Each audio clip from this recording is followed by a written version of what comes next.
전능하신 하나님, 너를 지키시는 분, 그 얼굴을 내게 드사 평강 주기 원하네. 전능하신 하나님, 너를 인도하는 분, 내게 은혜 베푸시기 원하네. 영원한 사랑으로 말씀하시네. 너에게 이렇게 복을 주노라. 여호와님, 내게 복을 주기 원하며, 여호와님, 너를 지키시기를 원하며, 여호와님, 그 얼굴을 내게 비추사 내게 평강 주시길 원하네. 전능하신 하나님, 너를 지키시는 분, 그 얼굴을 내게 드사 평강 주기 원하네. 전능하신 하나님, 너를 인도하는 분, 내게 은혜 베푸시길 원하네. 영원한 사랑으로 말씀하시네. 너에게 이렇게 복을 주노라. 여호와님, 내게 복을 주기 원하며, 여호와님, 너를 지키시기를 원하며, 여호와님, 그 얼굴을 내게 비추사 내게 평강 주시길 원하네. 여호와님, 내게 복을 주기 원하며, 여호와님, 너를 지키시기를 원하며, 여호와님, 그 얼굴을 내게 비추사 내게 평강 주시길 원하네. 내게 평강 주시길 원하네.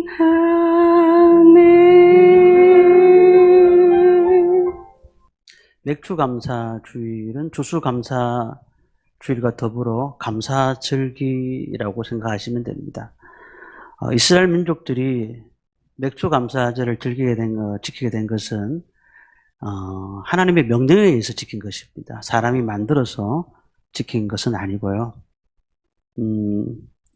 430년 동안 애굽에서 종살이를 했던 그 이스라엘 민족들이 애굽에서 나오게 됩니다. 그리고는 광야로 들어가게 되죠. 그 많은 200만 명이 넘는 사람들이 광야에서 움직입니다. 그런 가운데 시내산에서 모세가 율법을 받으려고 40일 동안 내려오지 않습니다. 40일 동안 율법을 받는 가운데에 하나님께서 출애굽기 23장 16절 말씀을 주셨습니다.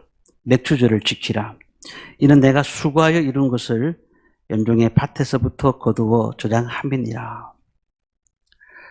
그 율법을 받는 가운데 이 말씀도 같이 주신 것입니다. 그런데 이스라엘 민족들이 광야 생활을 할 때에 농사를 지어서 받은 건 하나도 없어요.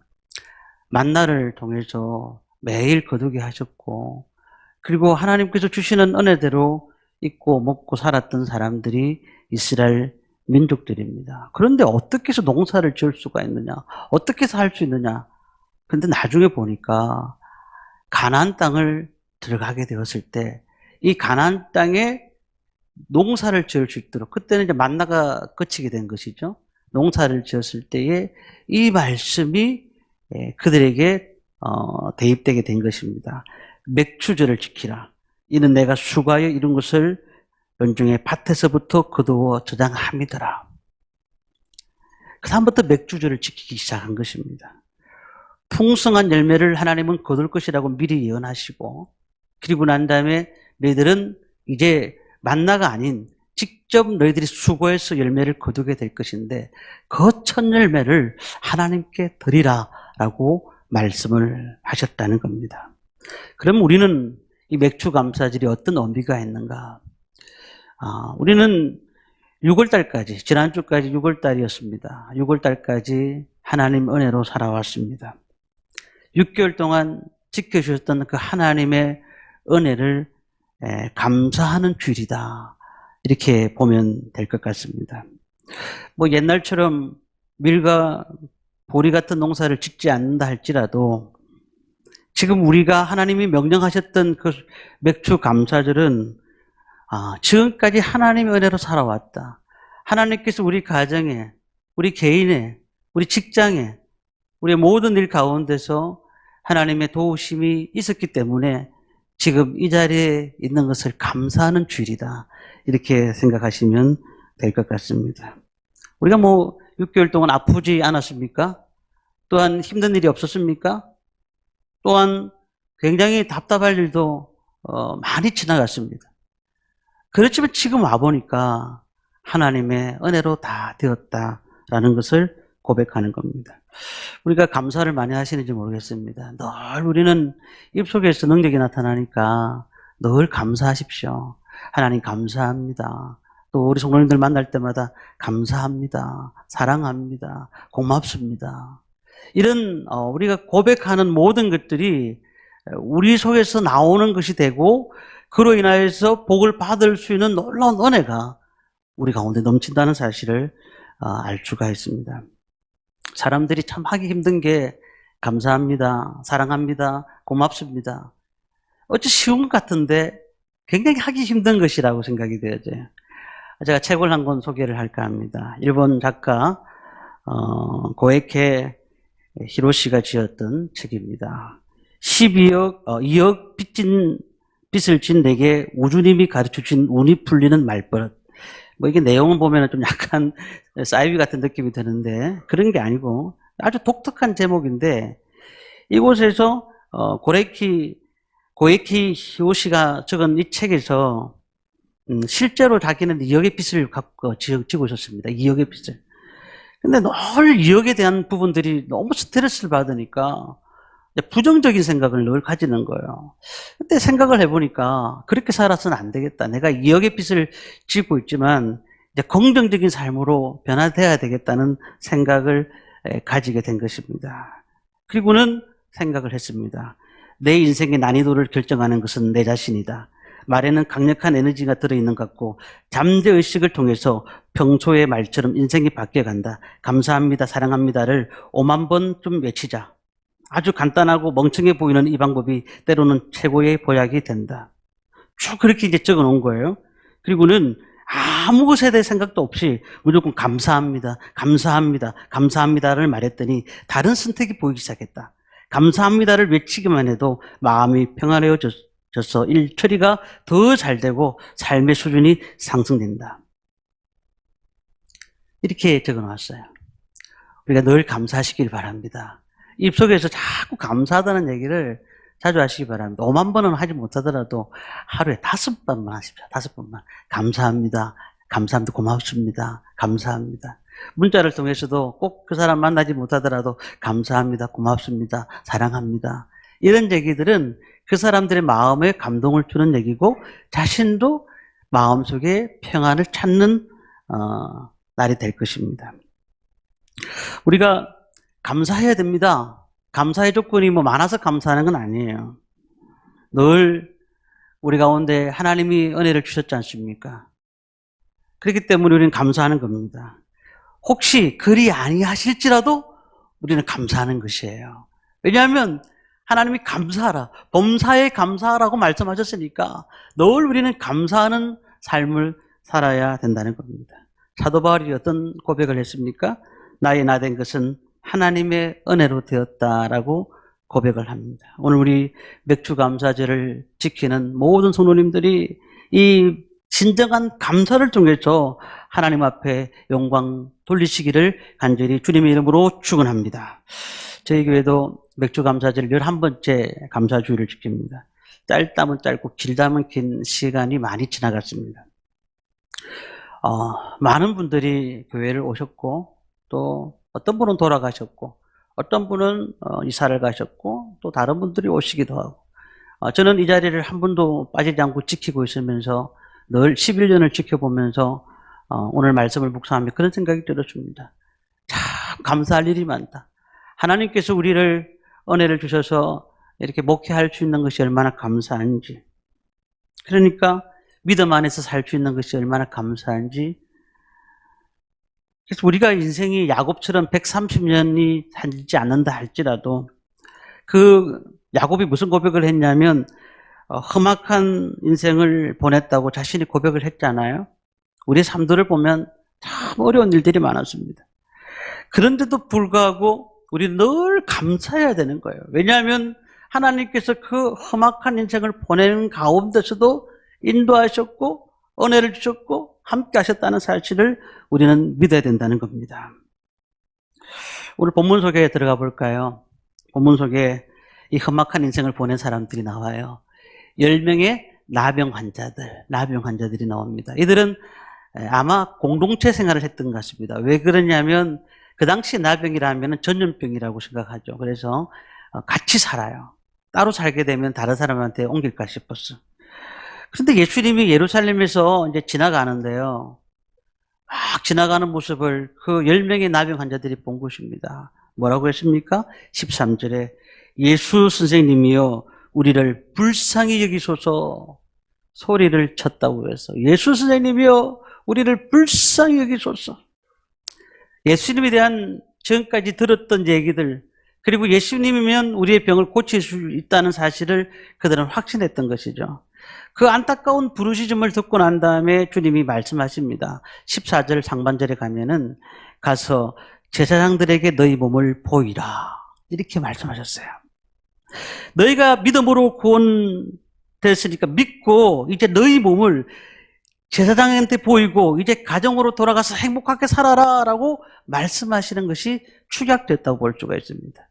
그 말을 듣고 그들은 너무 기뻐서 이 제사장으로 갑니다. 얼마나 큰 믿음이에요, 사실은.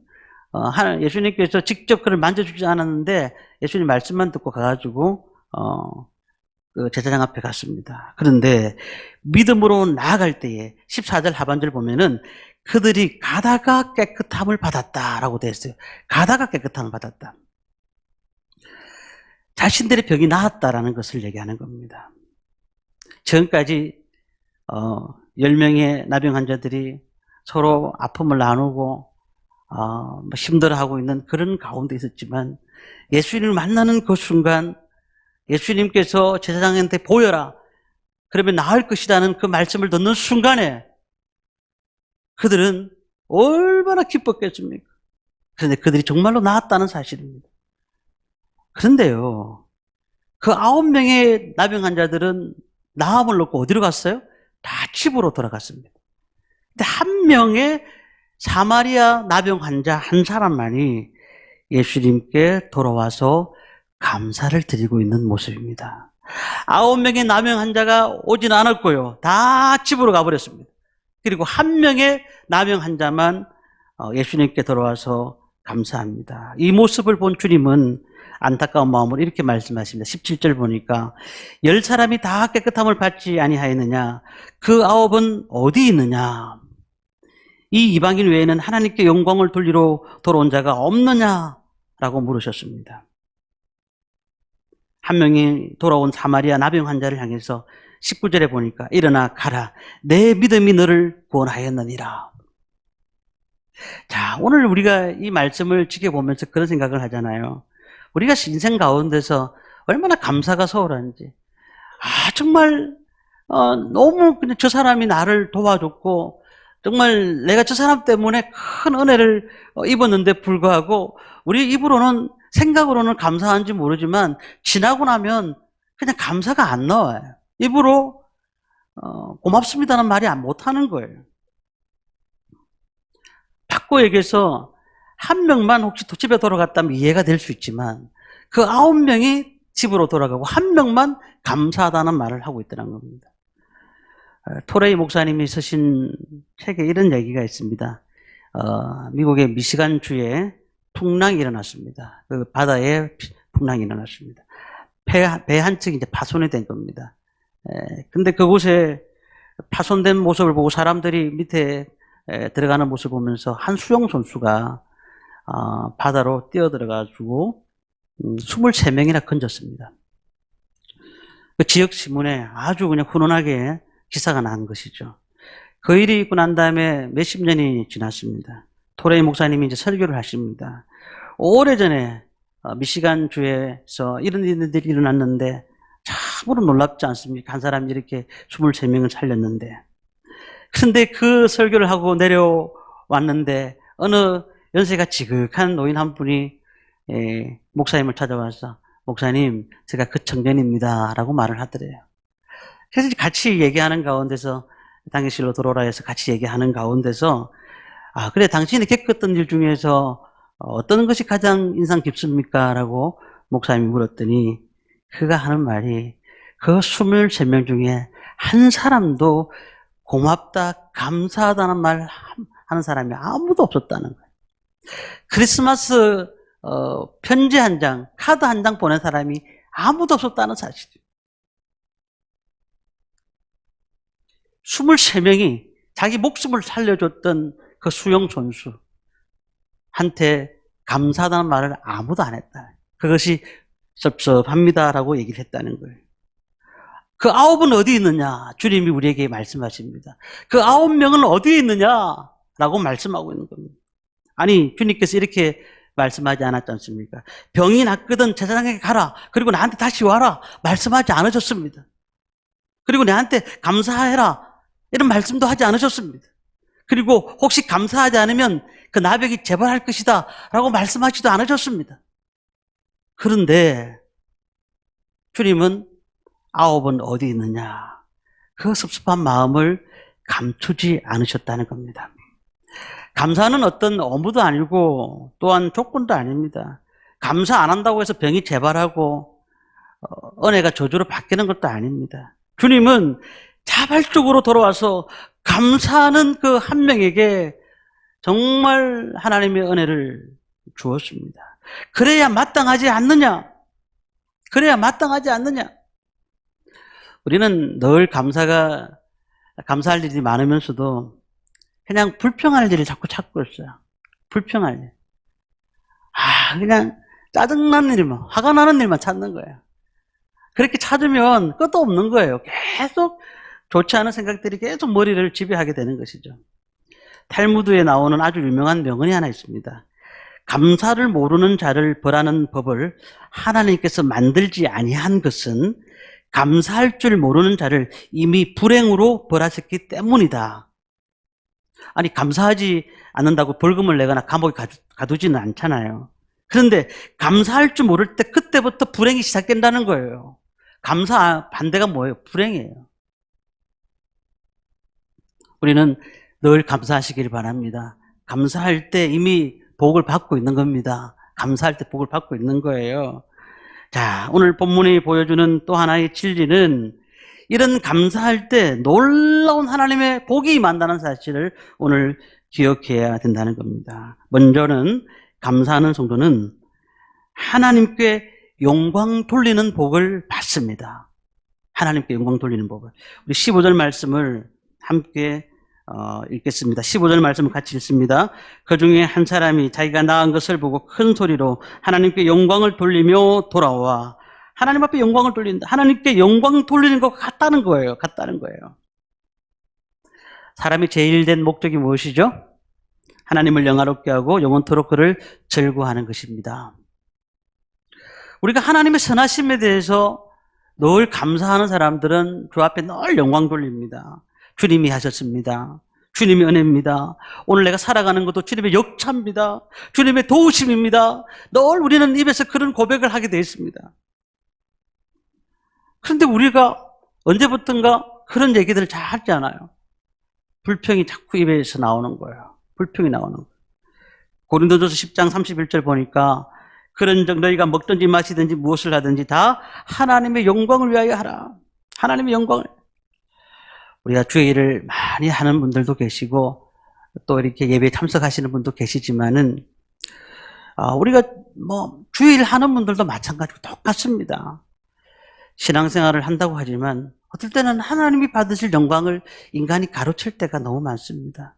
사랑의 교회를 개척하시고 사회 가시다가 천국 가셨던 옥하는 목사님이 살아계실 때 늘 하신 말씀이 이 땅에서 좋은 대접을 받으면 천국에서 상이 없다. 그것 때문에 걱정이 된다고 얘기했어요. 자신이 늘 그런 고백을 했어요. 내가 이 땅에서 이런 좋은 대접을 받으면 내가 상이 있겠느냐고. 교회에서 일하는 유명한 목회자, 그리고 또한 이름만 되면 아는 찬양 사역자들, 또 간증자들, 하나님 이름을 높인다고 간증도 하고 또한 찬양 사역도 하지만은 그런 가운데서 자신의 교만함이 들어가는 사람들은 하나님께서 그 사역을 꼭 막으시더라고요. 막으시더라고요.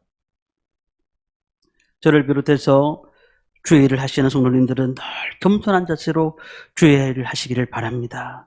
내가 할 수 있는 일은 아무것도 없습니다. 하나님께서 도와주시지 않으면 나는 아무것도 없습니다. 저에게는 선한 것이 없기 때문입니다.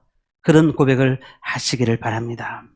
하나님의 영광을 위해서 모든 것을 하시기를 바랍니다. 자신의 자랑과 영광을 십자가에 못 박아버리고 하나님께만 모든 것에 집중하시는 저와 성도님들 되시기를 주님의 이름으로 축원합니다. 우리의 영광이 나중에는 있는 것 같아요.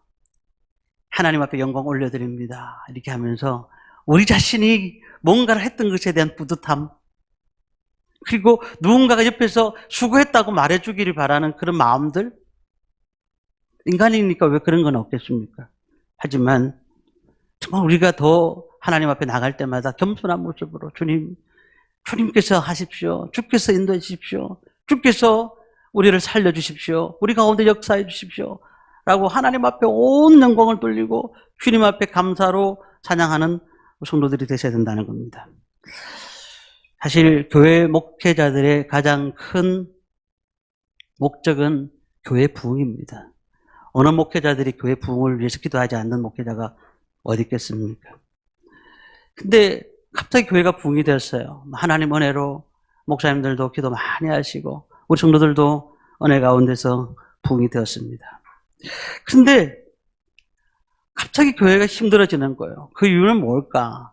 어떤 분들이 책을 썼는데 얘기를 하는 걸 들어보았더니 이게 반사 영광을 자기가 찾는 거예요. 반사 영광을. 내가 이렇게 기도했기 때문에, 내가 이렇게 했기 때문에, 내가 이렇게 열심히 했기 때문에 하나님이 나를 어여쁘게 보신 거다.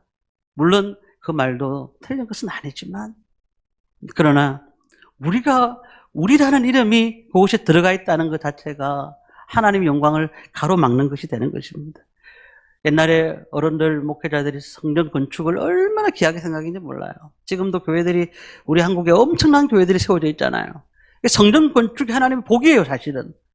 그런데 그 성전 건축이 하나님의 영광이라 하지만 어떻게 보면 나의 영광, 목회자의 영광일 때도 있는 거예요. 내가 이렇게 교회를 세웠다고. 오늘 우리는요, 우리의 영광을 버려야 됩니다. 하나님께서 우리를 사랑하셔야 되고, 우리 가정을 이끌어 주셔야 되고, 하나님께서 우리 교회를 사랑하셔야 되고, 하나님께서 우리 삶 가운데 역사하셔야 우리는 성산이 있는 줄 믿습니다. 어떤 믿는 성도가 사업이 잘 돼요.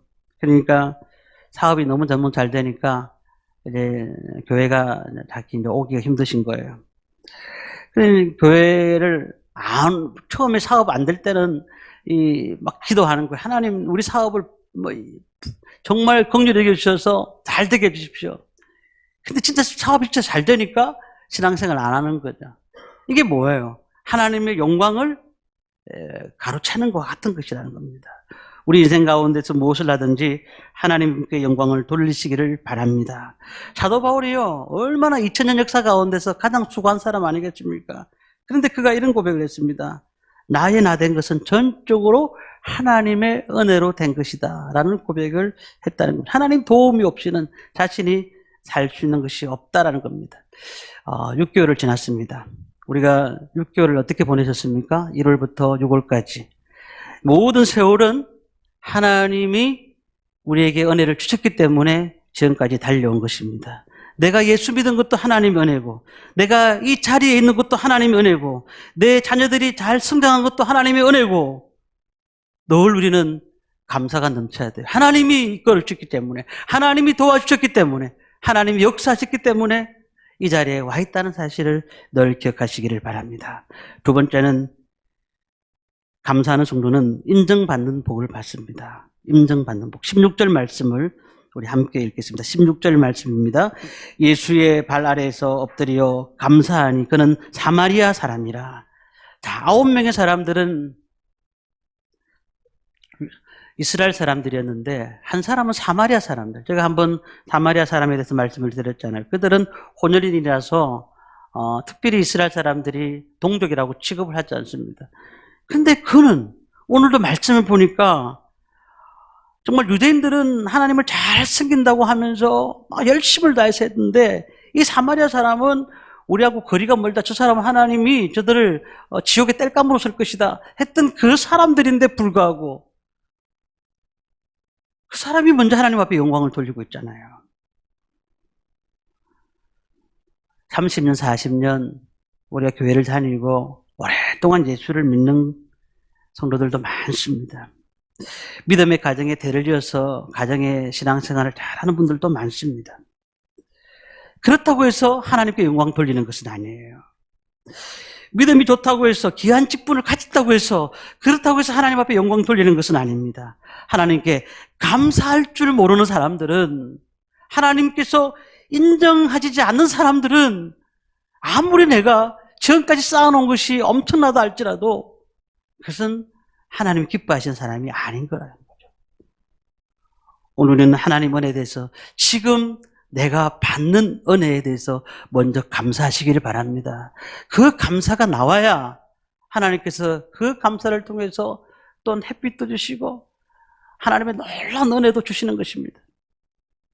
직분은 없어도, 오랜 신앙의 연륜이 없어도, 대를 잇는 믿음의 사람이 아니라도 감사할 줄 아는 사람, 그런 사람이 성숙한 신앙인인 줄 믿습니다. 믿음은 하나님을 기쁘시게 하는 거예요. 믿음이 없이는 하나님을 기쁘시게 할 수가 없습니다. 믿음의 사람들을 보십시오. 아벨과 에녹과 노아, 모든 사람들이 하나님과 관계가 있었던 거예요. 관계가 없이 그들이 어떻게 믿음의 사람들이라고 말할 수가 있겠습니까?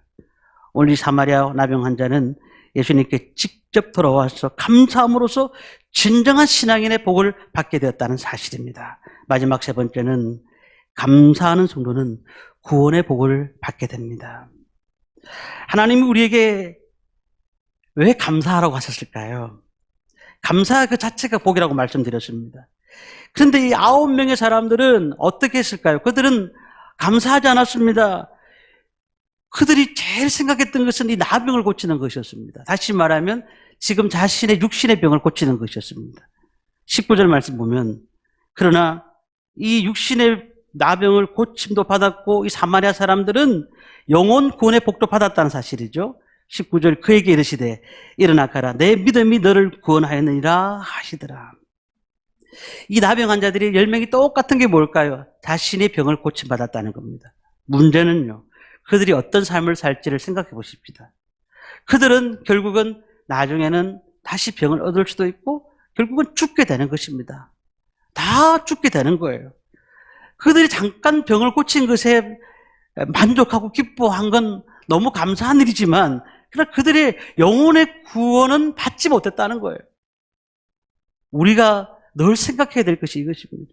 우리 하나님께서 우리의 병을 고쳐주셨습니다. 우리 삶 가운데 역사하셨습니다. 은혜를 주셨습니다.